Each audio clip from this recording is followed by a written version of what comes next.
Bueno, muchas gracias a todos por acompañarnos en este ciclo de charlas, este espacio que hemos denominado Gelatox.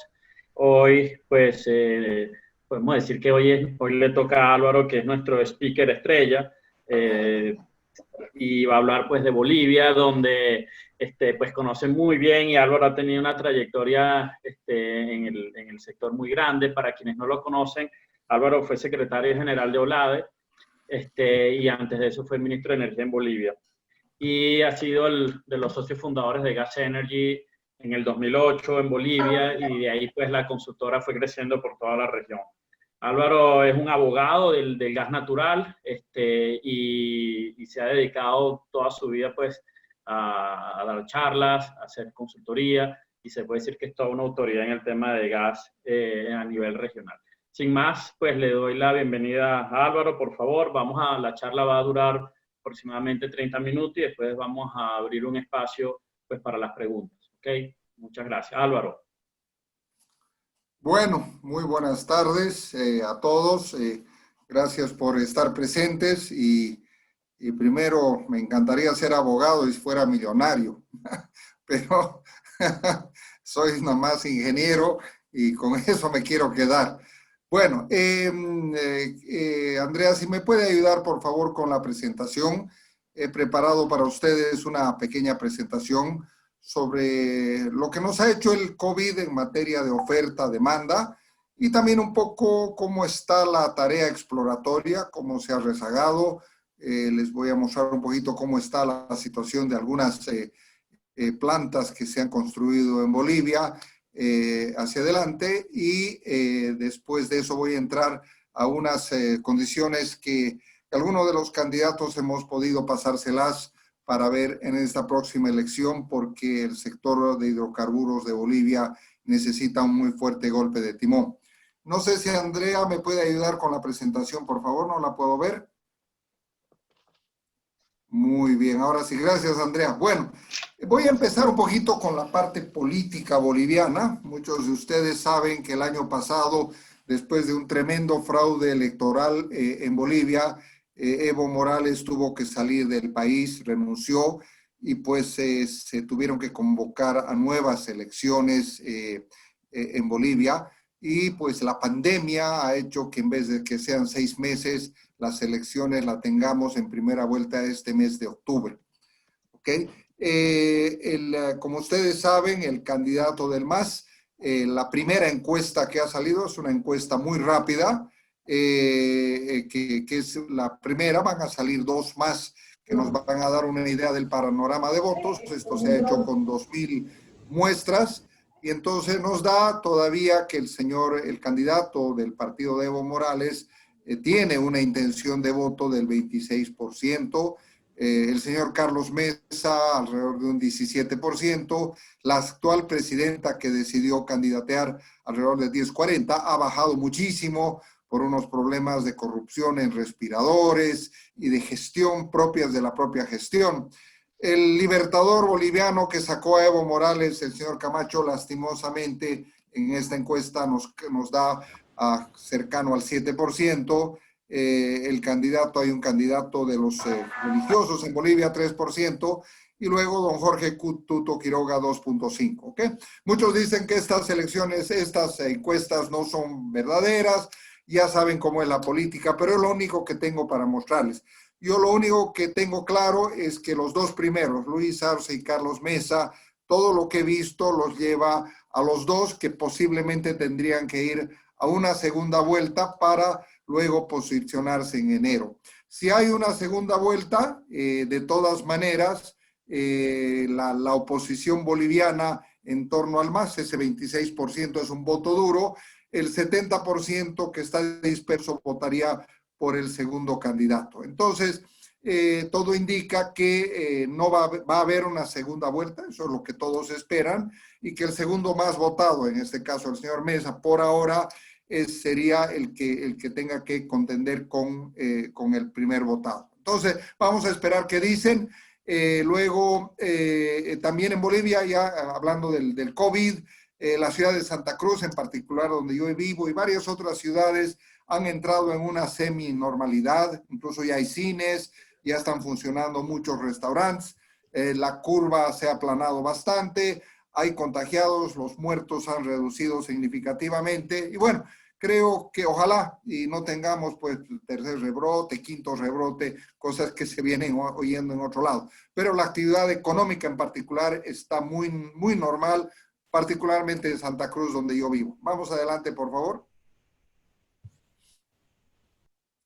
Bueno, con esto quería entrar un minuto a la parte exploratoria, ¿sí? Todos creemos que en Bolivia la exploración no existe, no es cierto.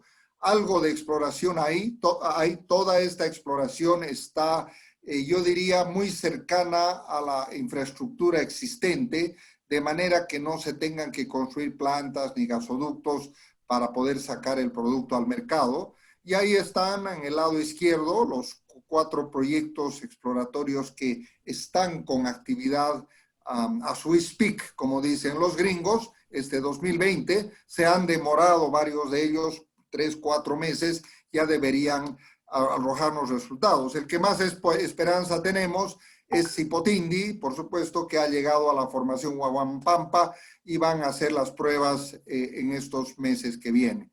Entonces, ahí nosotros como GELA estimamos que en estos campos de acá puede haber alrededor de 1 trillón de pies cúbicos ya de-risk, ¿no? Con de-risk geológico y también con la tasa de éxito que nosotros hablamos, ¿sí? Y vienen otros pozos que son compromisos de inversión, tanto de privadas como de la empresa estatal Chaco, que es 100% de IPFB, y Andina también, donde vamos a cruzar no solamente los dedos de las manos, sino también los de los pies, para que alguno de estos prospectos también pueda ser positivo, ¿no?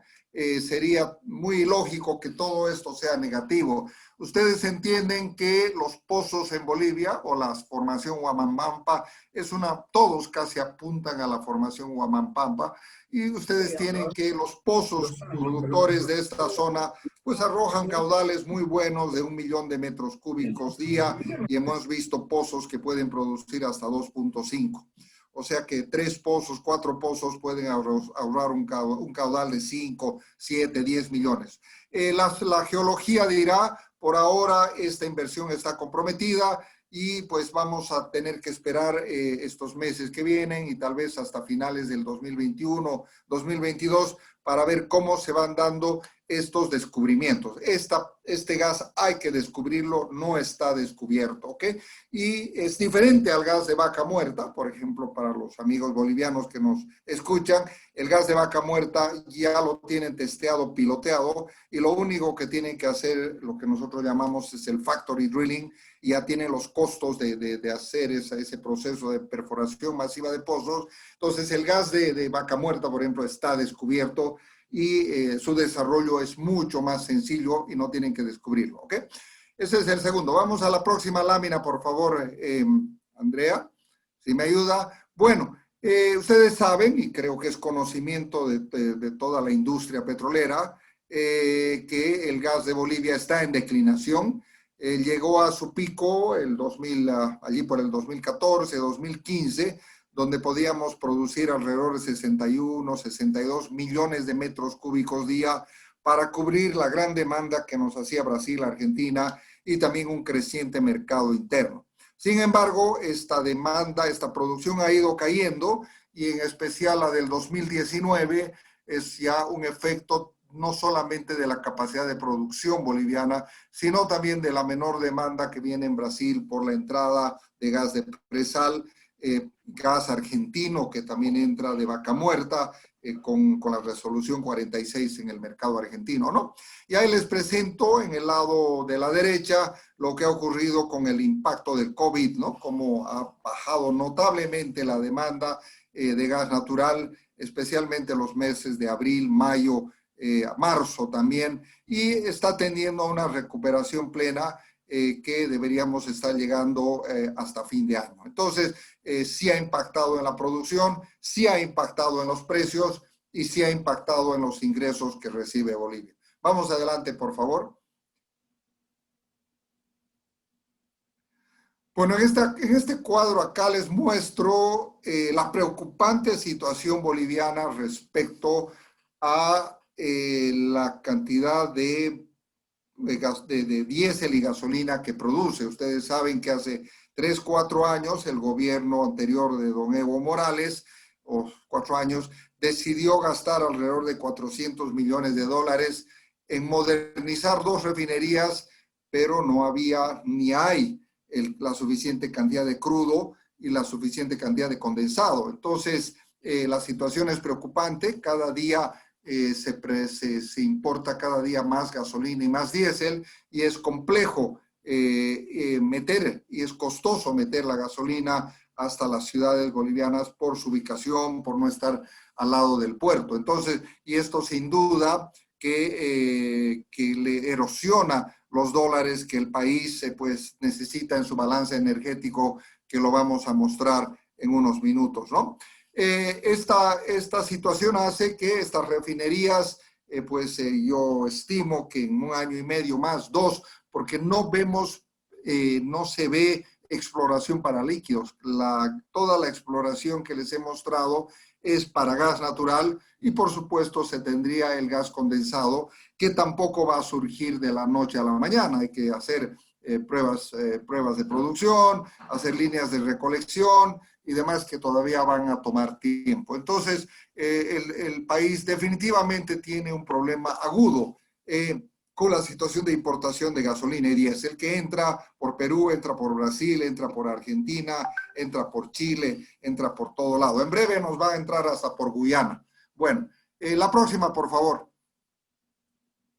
¿Sí? Y esto definitivamente ha sido, todo esto que les estoy mostrando, ha sido una errática, yo diría, política de exploración del anterior gobierno, que se dedicó a monetizar reservas, como les he mostrado, de gas natural, y dantescos ingresos por el gas a muy buenos precios, y se olvidaron de que la vaca se puede quedar sin leche, y eso es un poco lo que nos está pasando. La ordeñada ya es cada vez más difícil y cuesta más sacar ese gas que está ahí, cada vez es menos. Entonces, esa es la realidad que nos han dejado el anterior gobierno en materia. Se consumieron las joyitas de la abuela, pues, y ahora las joyitas de la abuela no existen, y ahora hay que ir a hacer una tarea que se las voy a mostrar un poquito más adelante, ¿no? En esta lámina de acá, perdón, que me haya pasado, les muestro el efecto pandemia en la demanda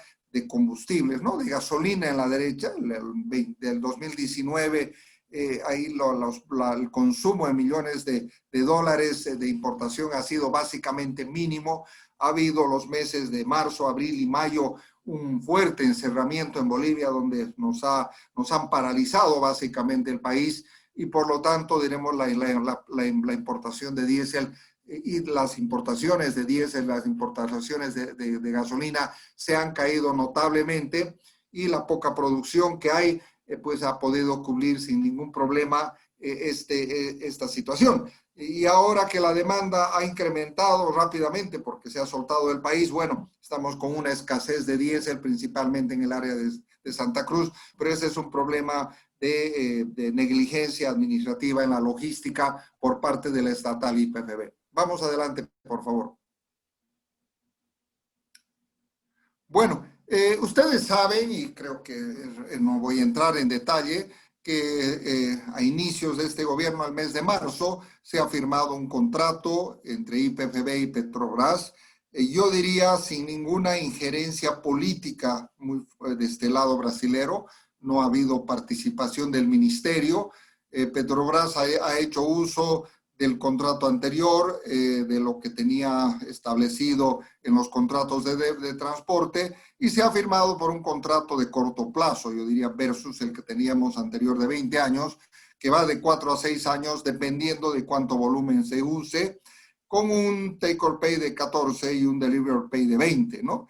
Y se mantienen los precios del producto del gas vinculado al precio del petróleo, que en este momento les digo, con un escenario de precio del petróleo de 30, de 40 dólares el barril, pues estamos hablando de un gas de 3, 4 dólares el millón de BTU en frontera. Similar con la Argentina, a partir de que Bolivia no tenía todo el gas para entregar por ya la caída de la producción. Argentina había levantado producción en Vaca Muerta, principalmente en Fortín de Piedra, y pues el gas boliviano no era tan necesario. Se firma una adenda de 2 años, que ustedes la pueden ver ahí, y que pues fenece esta agenda, fenece este fin de año. Esa adenda establece volúmenes muy bajos de 10, 11 millones de metros cúbicos en verano y se van hasta 18, ¿no? Eso tiene que concluir este año y se tiene que negociar un nuevo contrato en la Argentina, donde, como ustedes han visto el día lunes, perdón, el viernes de la semana pasada, el desarrollo de Vaca Muerta es una incertidumbre e incluso la producción de gas está comenzando a declinar. Entonces, esta negociación va a ser altamente complicada, muy difícil, muy compleja, en virtud de la diferencia ideológica que hay entre los dos países, el que el expresidente de Bolivia esté todavía en la Argentina cobijado y que tengas 2 empresas estatales y EASA que negocia por la Argentina, que realmente no sabe qué va a pasar con Vaca Muerta, y en Bolivia en particular, que desea que pues no le hagan este pico de invierno y que le pidan 7 millones en verano y le quieran tomar 20 en invierno, situación que está siendo ya iniciada, pero va a ser muy compleja. Entonces veo una compleja negociación en los meses de octubre, noviembre, diciembre. Habrá que llegar a alguna salida yo voy a mirar en la parte final, voy a hablar un poquito de lo que va con la parte boliviana. ¿Ok? Esto es lo que hay.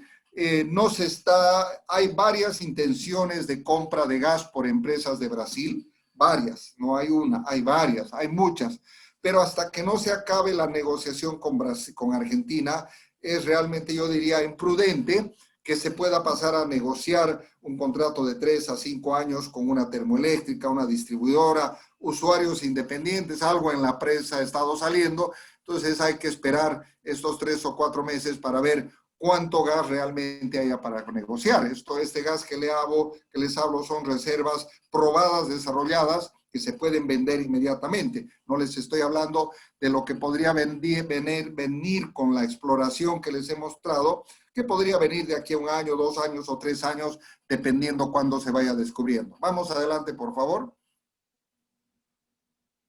Bueno, la otra cosa que quería mostrarles es un poco la crítica situación de YPFB. Hace mucho tiempo, incluso en el gobierno de transición actual que tenemos, pues las autoridades del ramo en particular no han querido mostrarle a nadie la situación real de la empresa estatal del petróleo, ¿no? Uno de los paz presidentes de YPFB, don Erland Ortiz, quien lo han acusado de todo y de nada, con razón y sin razón principalmente, nos mostró que las pérdidas de YPFB a septiembre del año pasado, del 2020, perdón, las pérdidas de YPFB a septiembre del año pasado eran de 443 millones de dólares. No hay balances, algo se oculta y realmente no sabemos en qué estado está la situación de YPFB y las subsidiarias, ¿no?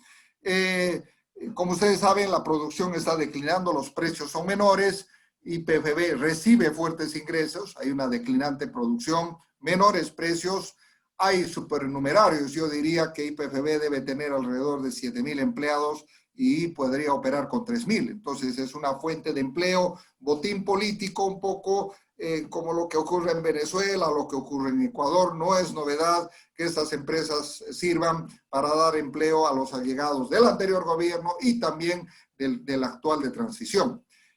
También, como les voy a mostrar un poquito más adelante, hay pérdidas en proyectos productivos. Ustedes saben que el proyecto más tonto y más estúpido se construyó en Bolivia. No sé si en el Ecuador o en Argentina o en algún lado se ha gastado 1.100 millones de dólares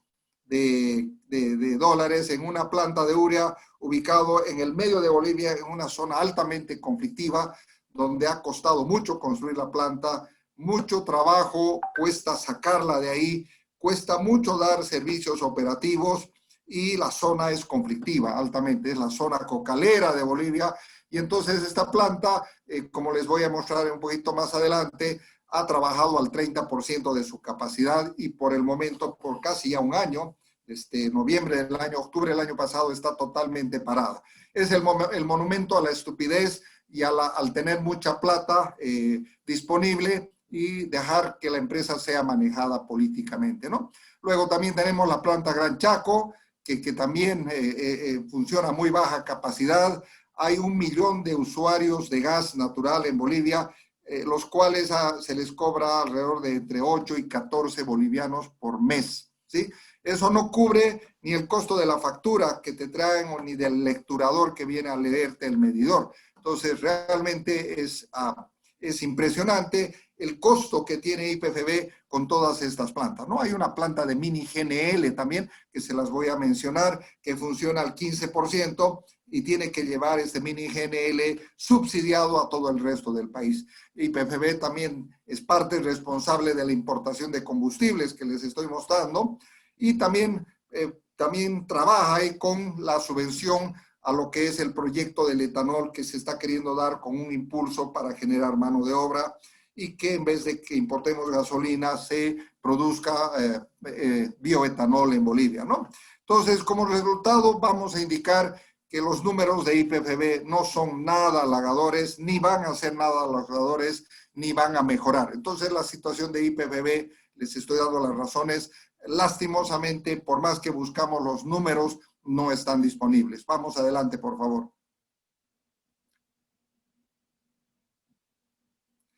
Bueno, esta es un poco la triste realidad boliviana, ¿no? Ustedes pueden ver, aquí les he mostrado un poco los argentinos que están ahí, creo que lo he visto a don José Luis Sureda, por ahí a Marcos Sandomeni, un gran saludo para ellos.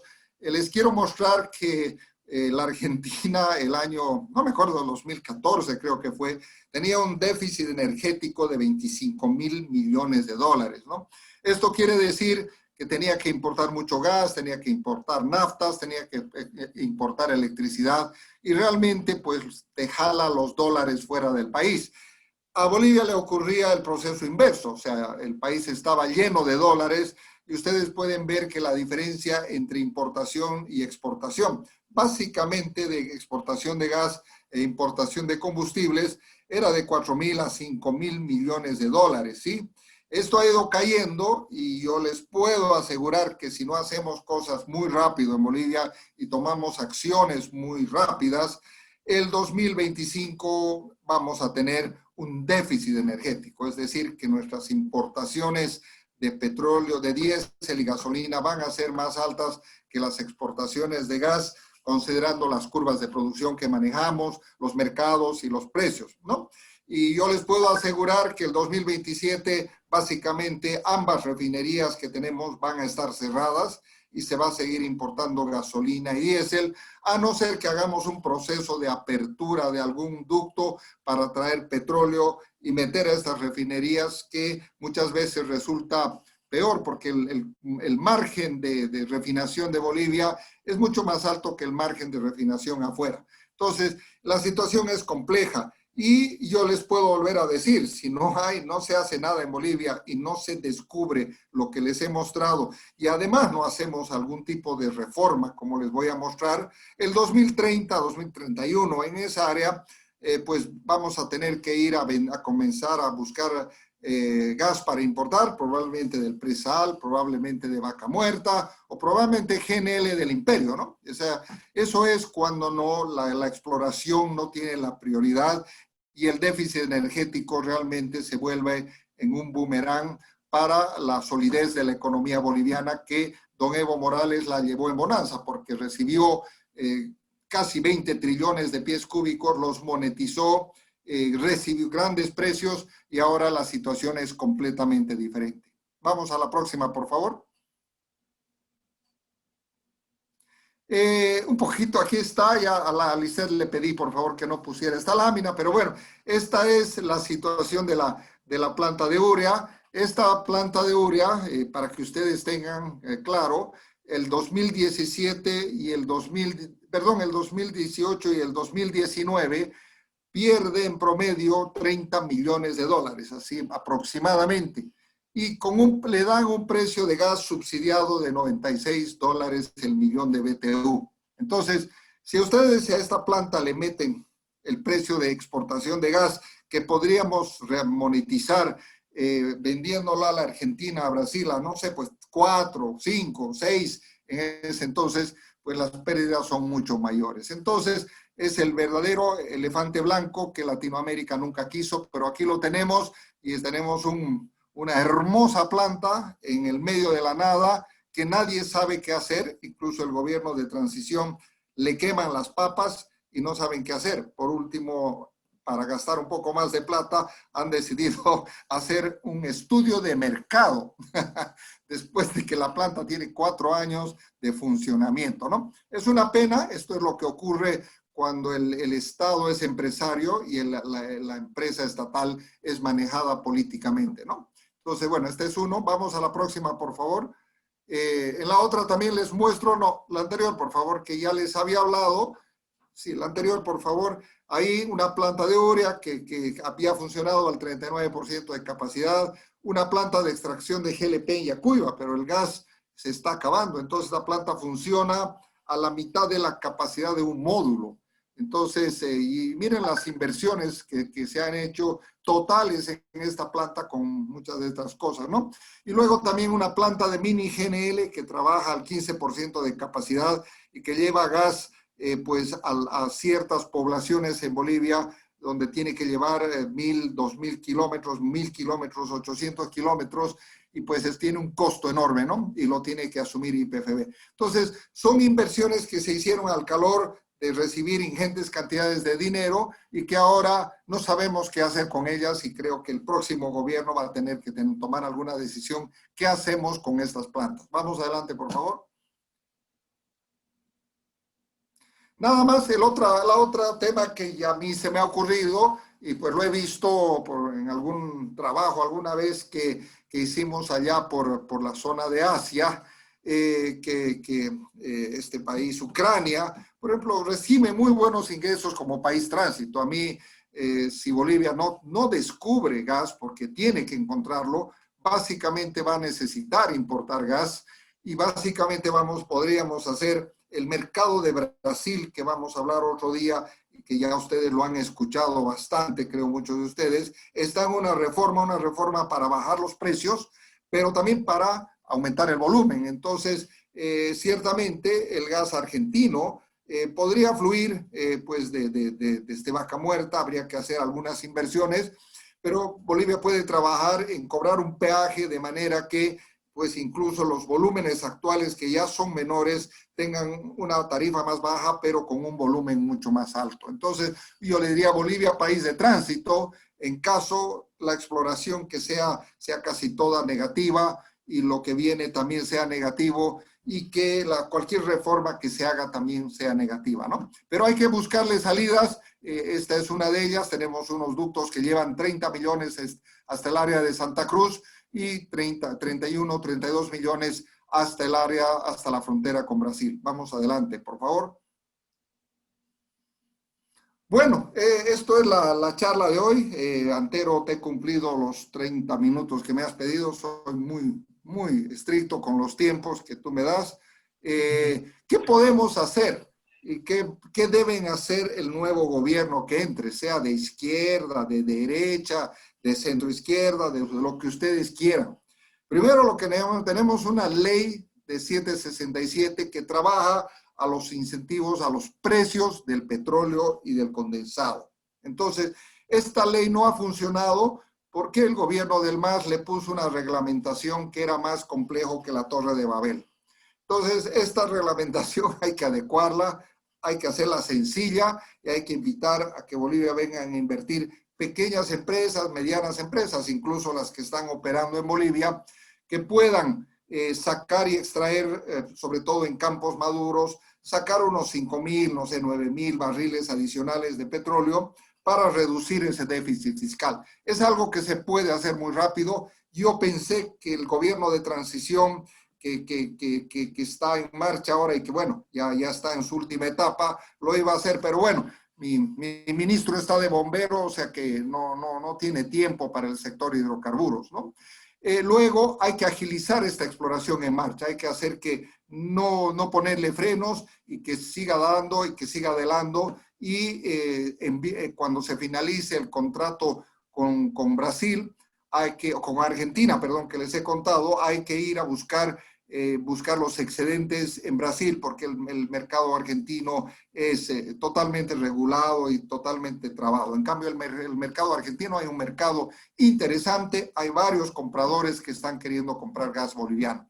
Y también yo creo que es imperante que el nuevo gobierno trabaje en algo de institucionalidad. Tenemos una empresa IPFB que es una paste and copy de lo que era Petrobras, un poco peor, y está yendo camino a lo que es PDVSA, una empresa totalmente politizada y con supernumerarios. Entonces va a haber que hacer una institucionalidad, poner un presidente que se elija por la terna del Congreso, que no responda necesariamente al ministro y que el ministro lo pueda sacar o poner a uno nuevo cuando así le den gana, ¿no? Y más adelante, si queremos todavía ser un país hidrocarburífero, como llamamos, para seguir produciendo petróleo y gas natural, potencial en el país sí hay que hacer una nueva ley de hidrocarburos, porque la que hicimos el año 2005, si no me equivoco, y que se aprobó, la ley 3058, es una ley tremendamente antiexploratoria, ¿no? Lo que hace es confisca el 50% de la producción, y encima de eso hay que hacer algunos aportes más, y algunos campos en Bolivia están llegando a tributar la renta gasífera, que yo llamo, llega al 75-80%. Esto no es posible ya si comparamos nuestro régimen fiscal. Entonces vamos a tener que hacer, tendrá que entrar al Congreso, la situación apremiará para que los políticos que estén gobernando y también en la oposición entiendan que este es un sector todavía importante para la economía boliviana. Y también habrá que ver si se necesitan ajustes a la constitución política del Estado, con que no permite, por ejemplo, ningún arbitraje fuera del país, y el sistema de justicia boliviano, pues no es de los mejores que podamos desear, y es muy parecido a muchos latinoamericanos, pero es muy difícil que una empresa quiera entrar a lidiar en un sistema de justicia boliviano, ¿no? Y luego hay que también decidir qué hacer con los activos de IPFB que pierden plata. Solamente les he mostrado 3. Probablemente les puedo dar 4 o 5 más chicos. Bueno, habrá que hacer asociaciones público-privadas, ver si se puede privatizar, porque al final eso es lo que ha hecho Petrobras. Al final eso es lo que está haciendo Colombia cuando necesita recursos. Lo quiere hacer Ecuador de una u otra manera. Y cuando, como dicen, cuando la necesidad tiene cara de hereje, dice, ¿no? Entonces, bueno, este es el escenario, esto quería contarles un poquito. Antero, me he pasado 5 minutos del tiempo, y bueno, voy a dejar abiertas para las principales preguntas que haya con todos ustedes. Espero les haya dado un panorama interesante de lo que ocurre en Bolivia, y pues ya han oído de Argentina. Y la próxima semana yo con alguien más vamos a estar hablando del mercado brasilero, de la reforma y de lo que viene, y de ese gran mercado donde Bolivia debería estar presente, pero que pasa por la negociación con Argentina, descubrir nuevas reservas. ¿Ok? Muchas gracias. Gracias, Álvaro. Aquí ya hay varias preguntas. Hay una pregunta: ¿cuánto gas puede ofrecerle Bolivia a Argentina? ¿Por cuánto tiempo? El que ha preguntado debe ser ingeniero, porque no estuviera en esta charla, ¿no? Ustedes saben que las curvas de producción futuras declinan, y las curvas de campo, como los campos del norte argentino, que están en declinación, lo mismo está pasando con el gas boliviano. Entonces, yo podría decirle que Bolivia le puede entregar por 3, 4, 5 años más a la Argentina un promedio de 14 millones de metros cúbicos día, y después no hay más. Hay otra pregunta: ¿cuánto gas puede ofrecerle Bolivia? ¿Cuánto gas podría colocar Bolivia en el mercado interno? Usuarios comerciales, plantas. Ese es un tema es un número que ya está bien definido. El país, Bolivia, ya no va a crecer como cuando les mostraba los dantescos ingresos del gas. La demanda de gas de Bolivia se ha estabilizado en alrededor de 13, 14 millones de metros cúbicos día. y no va a crecer mucho más porque hay unas plantas hidroeléctricas que están entrando en operación. También hay unos ciclos combinados enormes que se han construido y que van a ahorrar gas. Entonces, la demanda interna de Bolivia en los próximos 5 años, estimamos que no va a pasar de los 14 millones de metros cúbicos día. Ok, perfecto. ¿Es posible pensar en la exportación de gas a Chile? Yo creo que más bien hay que comenzar a pensar en cómo importamos gas por Chile. Sí. Ok, Álvaro. Sí, no, negativo móvil 8, esa ecuación no existe, porque además hay un referéndum vinculante que hay que negociar con Chile. Bueno, ese es un tema y yo no creo, y les cuento una anécdota, porque esta es una anécdota. Hace unos años atrás, cuando se estaba trabajando en el gasoducto surperuano, que también se ha cancelado y anda a la deriva, hablamos con gente de las mineras del norte de Chile. Y cuando hablábamos con ellos y me decían, y ustedes están locos, y ustedes creen que nosotros vamos a comprar y firmar contratos en firme con gas del Perú para que mañana los peruanos se enojen porque Tacna era de ellos y mañana nos corten el gas. No, señores, preferimos GNL. O sea, te estoy dando la respuesta en un país, diremos, donde los que compran son las empresas, a no ser que la constitución política nueva de Chile salga que ya las empresas privadas no existen, además que saldrá, eso es una gran incógnita, ¿no? Pero por ahora no hay gas, no va a ir gas a Chile y el norte de Chile además tiene mucha energía solar donde podría fluir el gas boliviano. Claro que están las carboneras que hay que descarbonizar, sería ideal, pero el gas boliviano por ahora está escaso y esperemos que se descubra, ¿no? Álvaro, ¿qué se conoce de los contratos interrumpibles con empresas brasileñas? ¿Hay alguno vigente?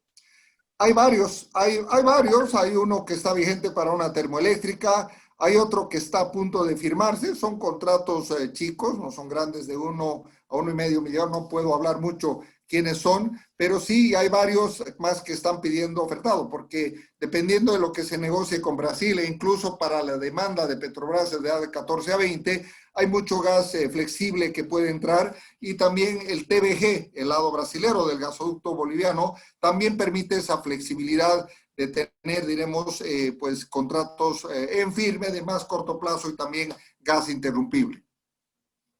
Álvaro, ¿cuál debería ser el cambio más importante en la nueva ley de hidrocarburos de la que estás hablando? El cambio más importante, sin duda, que pasa por la parte impositiva. O sea, nosotros tenemos un government take mínimo de 50%. O sea, puede ser un mini campo o puede ser un megacampo.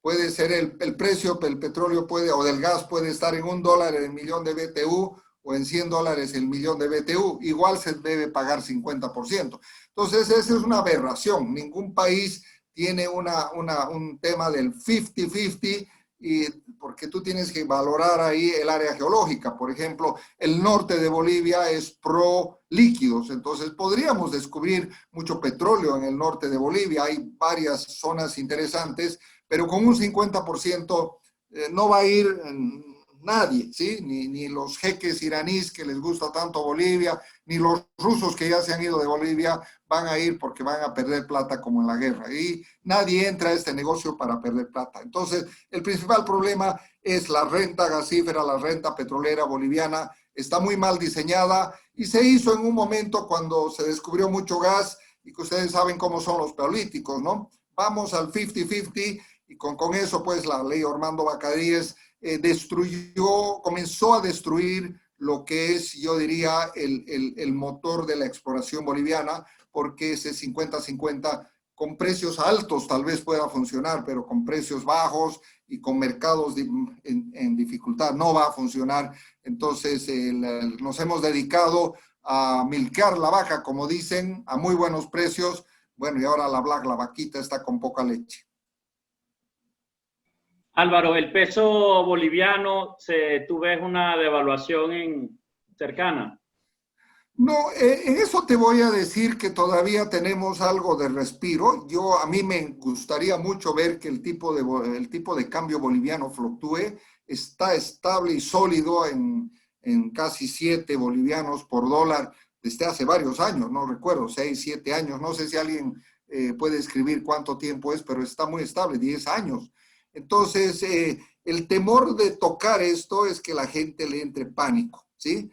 Sin duda que devaluar el peso te da competitividad a tus exportaciones, principalmente a las exportaciones agropecuarias de Santa Cruz, les haría muy buen favor porque con lo débil del peso argentino, con la devaluación del peso brasilero, pues cualquier cantidad de productos que se producen en Bolivia están, diremos, muy favorables en el mercado interno. Entonces, vamos a ver, Bolivia tiene todavía reservas internacionales, tenemos mucho oro todavía que se puede usar, tenemos acceso a financiamiento, de ninguna manera estamos ni cerca a lo que es la Argentina y peor Venezuela. Entonces, este país es chico, se puede enderezar, el próximo gobierno tiene una gran tarea de que ese déficit energético no se vuelva negativo y se vaya a grandes números. Entonces, esa es una gran responsabilidad. La mayoría de los candidatos los conozco y conocen estos números y espero pues su sensatez no solamente de gobernantes, sino de la oposición política